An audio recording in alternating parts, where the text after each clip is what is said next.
Hello everybody, my name is Neil and today I want to make a really quick video showing you how to fly patterns, which is great exercise for anybody trying to improve their landings in FSX. As the default Cessna, we're at Inverness, Echo Golf Papa Echo, and I'm just going to set up the trim, and I've set it up a little bit higher, that is a little bit nose lower than usual, because that'll make something easier later on. I've also set the flaps to be up and set the heading and the altimeter both to 0. And that's just good practice for pattern flying, as it makes a lot of stuff much easier. The weather is really bad. We've got about 50 knots of crosswind here, so it's going to be interesting. I've just set up the lights as well, make sure mixture is rich and the throttle is idle, and we're about ready to take off here. Okay, so we will advance the throttle carefully, bit by bit. Just going to prepare the clock here as well. Now just continue to push that throttle forward and keep it centered. And we're doing the flaps up takeoff because you don't need to use flaps for big runways at all, and you'll get better climb performance and it'll be easier. But your rotation speed increases, and we just rotated and you could immediately see the crosswind. So I have to really fight the aircraft. About 50 knots of crosswind is, I think, almost a limitation for a Skyhawk. So it's really hefty weather here, real world weather Scotland, Inverness. The reason I'm flying this at Inverness is sort of a shout out to Doofer911 on YouTube. He's a great guy, check him out. I'll put his channel in the video description anyways. He made a similar video, and I just wanted to basically make one showing the way I fly these. So really important is that we climb at 500 feet per minute, and flying patterns is all about discipline.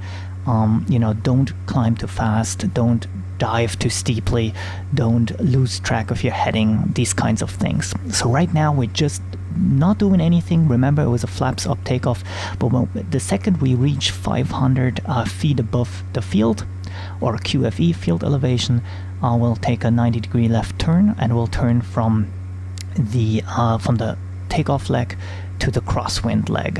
So we would do, as far as radio communications are concerned, we'd say Inverness traffic, Skyhawk, Uniform Juliet is left crosswind for runway 06 Inverness traffic. And now we are on said crosswind leg, as you can see from the heading indicator, and we continue to climb. The entire time we're continuing to climb at exactly 500 feet per minute.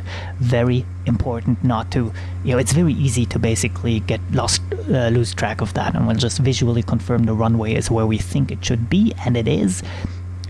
And the wind is getting a little bit less intense at this point, so with a little bit of altitude comes a little bit more control. And now we are just waiting for that 1,000 feet above the field, which is right now. That's our next trigger. The first thing we do is we pull the RPMs, and we essentially put the nose down and we level off. And as soon as we are level, we make another standard rate turn to the left 90 degrees, and we'll do our radio communication, which goes Inverness traffic, Cessna Skyhawk, Uniform Juliet is left downwind for runway 06 Inverness traffic.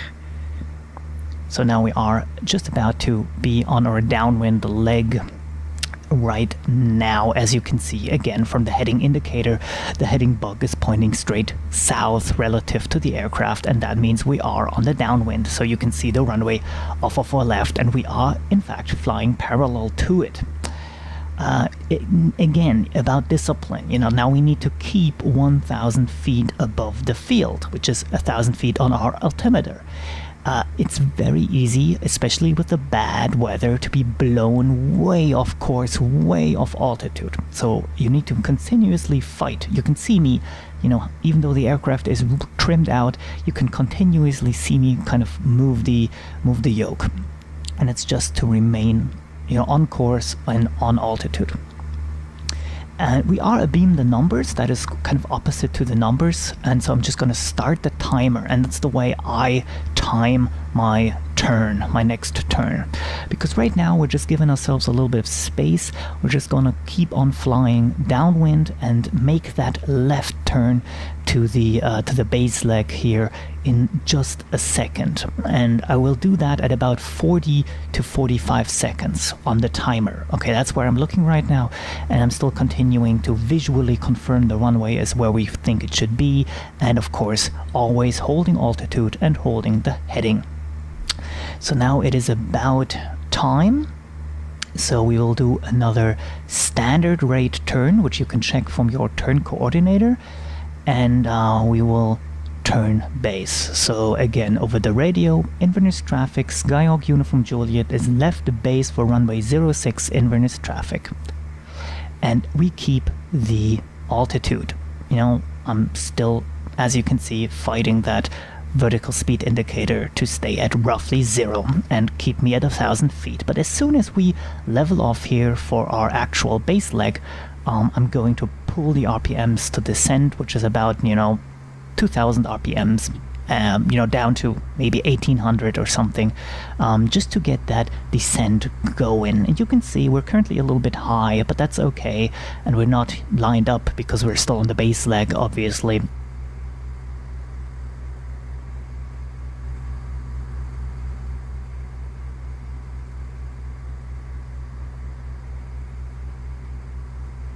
Inverness traffic, Skyhawk Uniform Juliet is final for runway 06 Inverness traffic.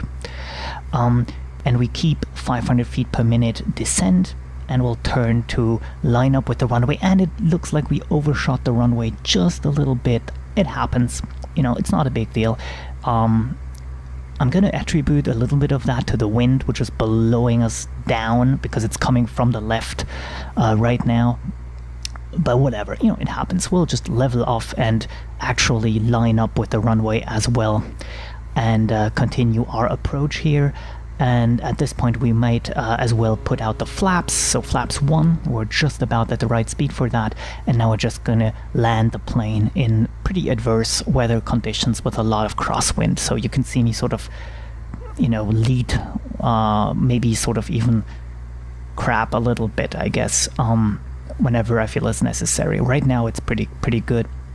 The reason why we trimmed the aircraft on takeoff to the nose down position, flaps 2 by the way, is because we wanted immediately to go for that 500 feet per minute rate of climb. If you do trim the aircraft to takeoff position, it will actually go up at about 1,000 feet per minute plus.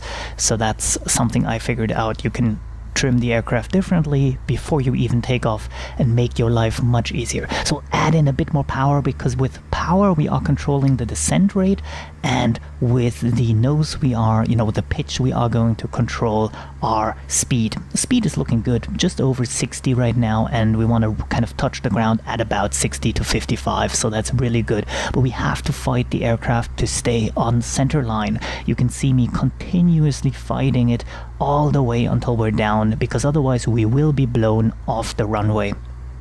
So I'm fighting that, and I'm still putting in more throttle again because we're dipping just a tad bit low and aiming for the touchdown point there, the 2 white spots on the runway just behind the numbers. So we're aiming for that, we're lined up, everything's looking good, we are full flaps at this point, and now it's just about a tiny flare, not yet but almost, and pulling the throttle to idle for that touchdown. And there we go, looks like we're nicely lined up.